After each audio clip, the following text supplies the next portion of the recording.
Hello students, कैसे हो आप सब। मेरा नाम है दीपक और आप देख रहे हो हमारा छोटा सा चैनल साइंटिया फिजिका। तो आज हम करने वाले हैं मैग्नेटिक फील्ड। तो बचपन में आपने मैग्नेट्स के साथ खेला होगा, तो जब भी आप मैग्नेटिक फील्ड के बारे में सुनते हो तो आपको मैग्नेट की याद आ जाती है।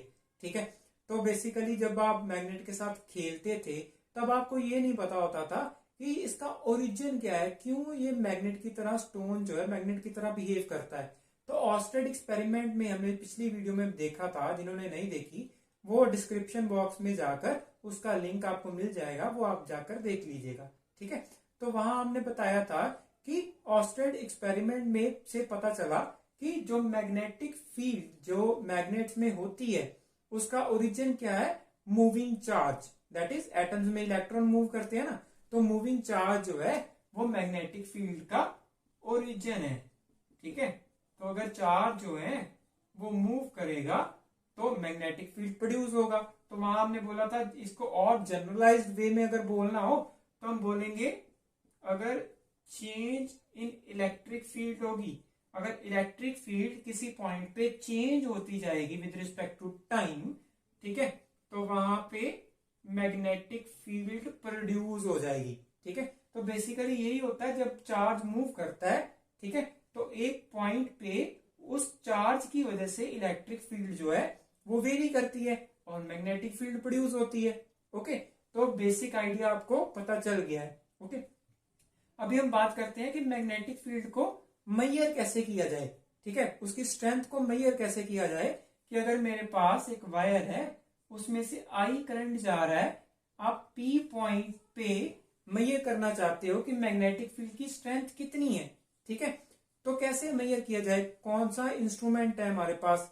ठीक है, हमारे पास कोई इंस्ट्रूमेंट अभी अवेलेबल नहीं है मान के चलिए कि जो मैग्नेटिक फील्ड को मेजर कर सके।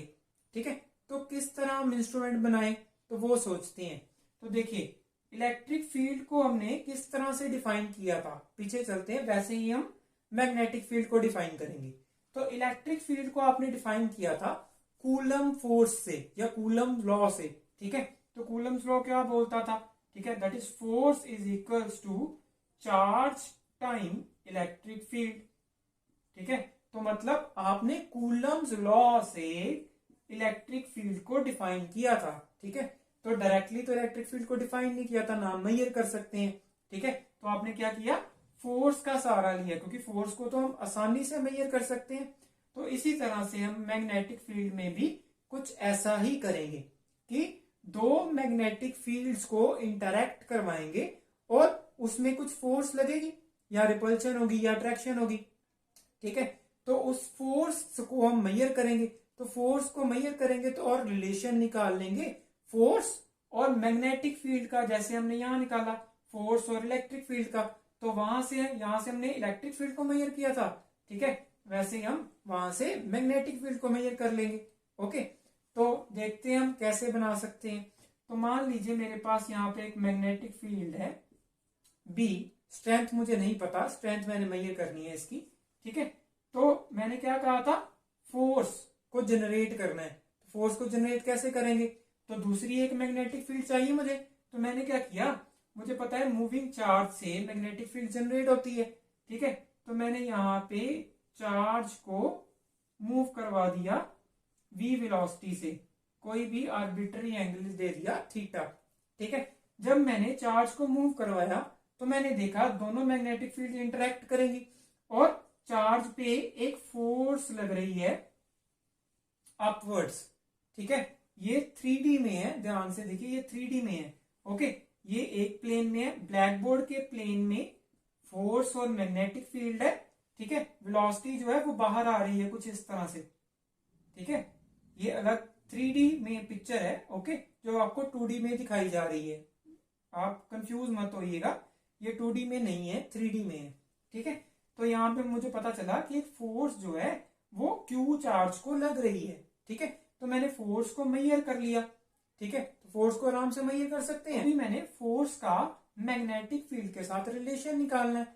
ठीक है, तो मैंने देखा कि फोर्स जो है वो डायरेक्टली प्रोपोर्शनल है बी के, मतलब जितनी स्ट्रेंथ बढ़ती जाएगी उस हिसाब से फोर्स इंक्रीज करती जाएगी। ओके, और किसके प्रोपोर्शनल है, प्रोपोर्शनल है चार्ज के, ठीक है, जितना चार्ज बढ़ता जाएगा, ठीक है, आपको पता है ना मूविंग चार्ज मतलब चार्ज, जितनी चार्ज की स्ट्रेंथ बढ़ती जाएगी उतनी मैग्नेटिक फील्ड बढ़ती जाएगी, ठीक है, मैग्नेटिक फील्ड की इंटरेक्शन बढ़ती जाएगी तो फोर्स बढ़ती जाएगी, ठीक है। तीसरा फैक्टर है वेलोसिटी, ठीक है, तो जितनी ज्यादा स्पीड से चार्ज मूव करेगा उतनी ज्यादा मैग्नेटिक फील्ड जनरेट करेगा और उतनी ज्यादा इंटरेक्शन होगी और उतनी ज्यादा फोर्स होगी, ठीक है। थर्ड जो फोर्थ है मेरे पास फैक्टर वो है एंगल का, दैट इज साइन थीटा, ठीक है, ये इंटरेस्टिंग फैक्टर है। तो ये क्या है, अगर वो एंगल बोलता है कि अगर मेरे पास जो चार्ज है वो मैग्नेटिक फील्ड के परपेंडिकुलर मूव कर रहा है, मतलब कुछ इस तरह से, ठीक है, अगर चार्ज परपेंडिकुलरली मूव कर रहा है तो फोर्स जो है वो मैक्सिमम होगी, ठीक है। बट अगर मेरे पास चार्ज जो है along the magnetic field move कर रहा है, थीटा जीरो है, ठीक है, तो साइन थीटा जीरो हो जाएगा, तो मेरे पास जो फोर्स है वो जीरो हो जाएगी, ठीक है, मतलब कोई फोर्स नहीं लगेगी अगर चार्ज जो है मैग्नेटिक फील्ड के अलोंग मूव कर रहा है, ओके। तो यहां से मुझे पता चल गया, तो मैंने रिलेशन निकाल लिया, that is Q V B sine theta, okay. तो इसे मैं वेक्टर फॉर्म में भी लिख सकता हूं, that is Q V cross B, ठीक है। तो फोर्स को वेक्टर फॉर्म में लिख लिया। अभी वेक्टर फॉर्म में कैसे लिखा, तो आपको पता है क्रॉस प्रोडक्ट को कैसे लिखते हैं, कैसे खोलते हैं, that is A B sine theta, ठीक है, तो V B sine theta, okay. तो इसे मैंने क्रॉस प्रोडक्ट में लिख लिया। क्यू तो एक स्केलर है, ठीक है, चार्ज स्केलर है ना, इसलिए वेलोसिटी वेक्टर है और मैग्नेटिक फील्ड भी एक वेक्टर है, तो मैंने फोर्स को कुछ इस तरह से लिख लिया है, ओके। तो अभी आप बोलोगे कैसे पता करेंगे, तो यहाँ पे देखिए, ठीक है, अगर यहां से मैं B की वैल्यू निकालूं तो क्या आएगी मेरे पास, force by q v sine theta, तो ये मेरे पास मैग्नेटिक फील्ड की स्ट्रेंथ आ गई। तो यहाँ पे मेरे पास अगर वायर है जिसमें से करंट पास कर रहा है, ठीक है, तो यहां मैं किसी चार्ज को अगर मूव करवाऊं, तो चार्ज को मूव करवाऊंगा तो चार्ज पे फोर्स लगेगी, फोर्स को कैलकुलेट कर लूंगा, वेलोसिटी मुझे पता है, चार्ज मुझे पता है, एंगल मुझे पता होगा, ठीक है, तो मैं आराम से अपनी मैग्नेटिक फील्ड की स्ट्रेंथ निकाल लूंगा, ठीक है। अभी आप बोलोगे यहाँ पे डायरेक्शन तो पता नहीं है आपको मैग्नेटिक फील्ड की, तो वो देखते हैं। जो डायरेक्शन है मैग्नेटिक फील्ड की वो हम निकालते हैं राइट हैंड थंब रूल से, ठीक है। तो राइट हैंड थंब रूल क्या है, तो राइट हैंड थंब रूल जो है वो एक्सपेरिमेंटल डाटा को ही बताता है सिर्फ, ठीक है, सिंप्लीफाई करके, ओके, याद रखने का एक आसान तरीका है। तो जिस डायरेक्शन में करंट जा रहा है, ठीक है, उस डायरेक्शन में आपने अपने थंब को रखना है और फिंगर्स को कर्ल कर लेना है, ठीक है। तो फिर जब आप फिंगर्स को कर्ल करोगे तो जो फिंगर्स हैं आपकी जिस डायरेक्शन में कर्ल होंगी, ठीक है, तो वो क्या है, मैग्नेटिक फील्ड की डायरेक्शन है, क्योंकि मैग्नेटिक फील्ड जो है वो हमेशा क्लोज्ड लूप प्रोड्यूस होती है, ठीक है, ओपन लूप नहीं होती इलेक्ट्रिक फील्ड की तरह, ये हमेशा क्लोज लूप होती है। तो पी पॉइंट पे कैसे मैग्नेटिक फील्ड पर पता करूंगा, यहाँ पे मैंने अपना थंब रख लिया, ठीक है, और फिंगर्स को कर्ल किया, तो मुझे पता चला पी पॉइंट पे जो मैग्नेटिक फील्ड है वो इनवर्ड्स है, ठीक है, इनवर्ड्स है मैग्नेटिक फील्ड, ओके। तो मैग्नेटिक फील्ड की डायरेक्शन मुझे पता चल गई, उस हिसाब से मैं अपनी वेलोसिटी की डायरेक्शन सेट कर सकता हूं ताकि मुझे फोर्स की वैल्यू मिले। ऐसा ना हो कि मैं मैग्नेटिक फील्ड की डायरेक्शन में ही चार्ज को मूव करवा दूं और फोर्स मुझे जीरो मिले, ठीक है। तो अगर मैग्नेटिक फील्ड इनवर्ड्स है तो इनवर्ड्स को क्रॉस से रिप्रेजेंट करते हैं, आउटवर्ड्स को डॉट से रिप्रेजेंट करते हैं, ठीक है, ये याद रखिएगा, हम काफी चैप्टर में यूज करेंगे इसे। तो इनवर्ड्स है तो क्रॉस से रिप्रेजेंट किया मैंने, ठीक है, तो मैं यहाँ चार्ज को मूव करवा देता हूं v वेलोसिटी से, ठीक है, तो यहाँ फोर्स लगेगी तो फोर्स को मैं कैलकुलेट कर लूंगा, ओके। तो फोर्स को कैलकुलेट करूंगा तो मेरे पास मैग्नेटिक फील्ड की मुझे स्ट्रेंथ पता चल जाएगी, ठीक है। तो अभी यूनिट्स देख लेते हैं मैग्नेटिक फील्ड के, कितने क्या यूनिट्स क्या है, ठीक है। तो हमने एक रेफरेंस लेनी है ना, यूनिट आपको पता है फिजिकल क्वांटिटी +1 में आप पढ़ के आए हो कि फिजिकल क्वांटिटी क्या होती है, नंबर इनटू यूनिट्स, ठीक है, नंबर का मतलब है कितने टाइम्स कोई चीज आ रही है। ठीक है, आप कंपैरिजन करते हो, जब भी आप मेजरमेंट करते हो दैट इज ए कंपैरिजन। तो आपको कंपैरिजन करने के लिए एक रेफरेंस चाहिए ना, तो रेफरेंस लेते हैं हम। तो रेफरेंस कैसे लेते हैं, तो मैं मान लेता हूं मेरे पास 1 कूलम चार्ज है, तो उसको मैं 1 मीटर पर सेकंड स्क्वायर से मूव करवाऊं at the angle of 90 degree. ठीक है, तो फोर्स अगर 1 न्यूटन आए, ठीक है, ये कंडीशन लगाने पे अगर फोर्स 1 न्यूटन आती है तो मैं क्या कहता हूं, मैग्नेटिक फील्ड की स्ट्रेंथ क्या है, 1 टेस्ला। ठीक है, तो ये मेरे पास एक रेफरेंस मिल गया मुझे। ठीक है, अगर जो फोर्स है उसकी वैल्यू 10 न्यूटन आ जाती है, ठीक है, तो यहां पे क्या होगा, 10 टेस्ला। ओके, वैसे ही अगर चार्ज इंक्रीज कर जाता है, ठीक है, तो मैग्नेटिक फील्ड डिक्रीज कर जाएगी। तो रेफरेंस से हम कंपेयर कर लेते हैं और मुझे पता चल जाता है, मैं मेजर कर लेता हूं पी पॉइंट पे कितनी स्ट्रेंथ है।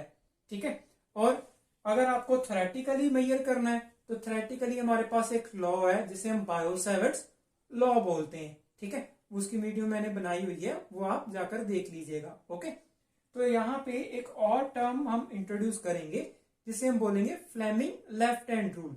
ये रूल क्या बताता है, ये रूल बताता है कि अगर मैग्नेटिक फील्ड इनवर्ड्स है, वेलोसिटी इस डायरेक्शन में है, तो फोर्स की डायरेक्शन किस ओर होगी। ठीक है, अगर आपको वेलोसिटी और मैग्नेटिक फील्ड की वैल्यूज नहीं पता, ठीक है, तब भी ये फोर्स जो है उसकी डायरेक्शन बता देता है। अगर आप कैलकुलेट करना चाहते हो तो आपको क्रॉस प्रोडक्ट सॉल्व करना पड़ेगा।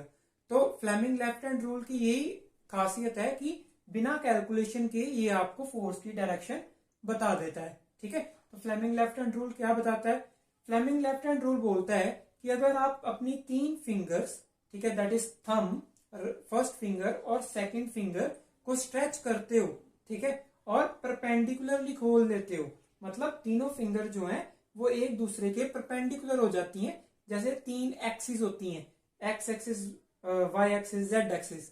ठीक है, तो एक्सिस के हिसाब से खोल लेते हो। ठीक है, तो first finger magnetic field represent करेगी, सेकंड फिंगर जो है आपकी वेलोसिटी रिप्रेजेंट करेगी, और जो थंब है वो फोर्स रिप्रेजेंट करेगा। तो आपने करना क्या है, सिंपली आपने फर्स्ट 2 फिंगर्स को, फर्स्ट फिंगर और सेकंड फिंगर को मैग्नेटिक फील्ड और वेलोसिटी की डायरेक्शन में रखना है। ठीक है, तो आपको फोर्स जो है वो थंब बता देगा। ठीक है, जैसे यहाँ पे मैग्नेटिक फील्ड इनवर्ड्स है तो मैं इनवर्ड्स रख देता हूं, वेलोसिटी राइट में है तो वेलोसिटी राइट में। ठीक है, तो दोनों फिंगर्स अरेंज होंगी तो थंब मुझे क्या बताएगा, डायरेक्शन ऑफ फोर्स। तो यहाँ पे फोर्स की डायरेक्शन क्या है, अपवर्ड्स। ओके, तो ये ध्यान रखिएगा, जो फ्लेमिंग लेफ्ट हैंड रूल है वो पॉजिटिव चार्ज पे अप्लाई होता है।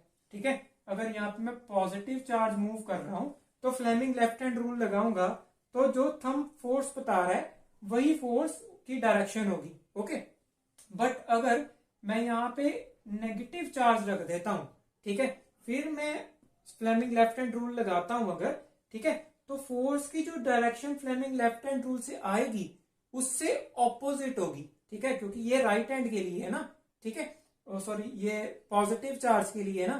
ठीक है, तो नेगेटिव चार्ज के लिए क्या होगा, फोर्स की डायरेक्शन सिर्फ ऑपोजिट हो जाएगी। सिर्फ आपने क्या करना है, फोर्स की डायरेक्शन को ऑपोजिट कर देना है। ओके, तो नेगेटिव चार्ज के लिए ऑपोजिट हो जाएगा, फोर्स की डायरेक्शन ऑपोजिट हो जाएगी। ठीक है, तो उम्मीद करता हूं कि आपको पता चल गया होगा। अगर फिर भी आपको कोई क्वेरी है तो आप मुझे कमेंट सेक्शन में पूछ सकते हैं, और कोई सजेशन है वो भी मुझे आप कमेंट सेक्शन में दे सकते हैं। Thank you.